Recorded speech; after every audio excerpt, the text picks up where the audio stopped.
ओम साई राम। मैं पूजा। आज के इस अध्याय में शिरडी के साईं बाबा द्वारा हेमाड जी की गुरु की आवश्यकता की उलझन किस प्रकार दूर हुई, इस विषय के बारे में बताने जा रही हूँ। साईं बाबा द्वारा दिए गए नाम से हेमाड जी को आगे चलकर काफ़ी प्रसिद्धि हासिल हुई।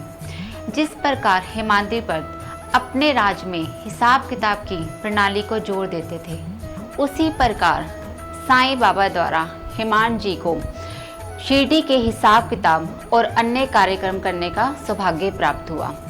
हेमाड जी को भी वही प्रसिद्धि हासिल हुई जो हेमाद्रिपद को हुई थी।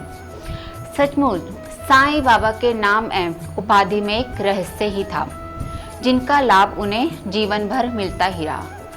इसके उपरांत भी उनके मन में कुछ प्रश्न थे।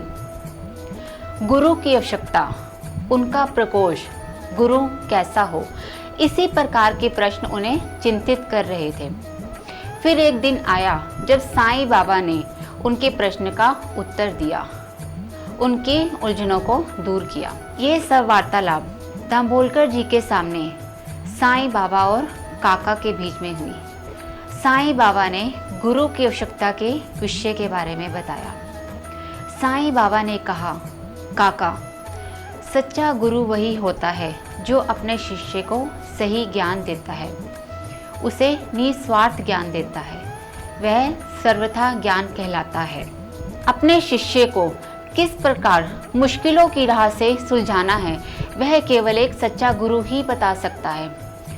आज के इस समाज में ज्ञान की दिशा ऐसी है कि उन्हें खुद तो ज्ञान होता नहीं, लेकिन वह गुरु बन बैठे हैं।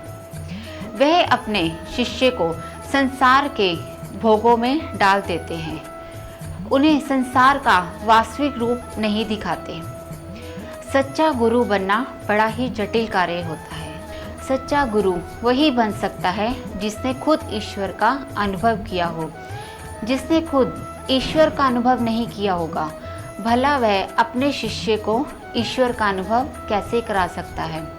वह नाद ब्रह्मा अखिल लोक की माया को कैसे समझा सकता है।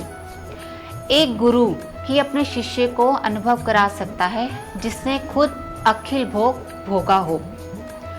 साईं के द्वारा दिए गए इस वार्तालाप से दाभोलकर जी के मन में कुछ दुविधा दूर हुई, मानो उनके मन में गंगा बह रही हो। उनके प्रश्नों की रहस्यमयी गुत्थियां अब सुलझ रही थी। उन्हें अपने प्रश्नों का उत्तर समझ आ रहा था। उन्हें यह समझ आ गया था कि गुरु की आवश्यकता के विषय के बारे में उनकी सोच कितनी गलत थी, और यह सब संभव साईं से वार्तालाप करने के बाद ही हुआ।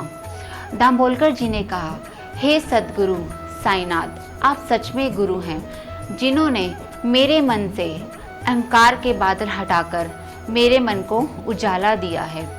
इन्हें मैं किस शब्द में बोलूं, ये मैं जाहिर भी नहीं कर सकता।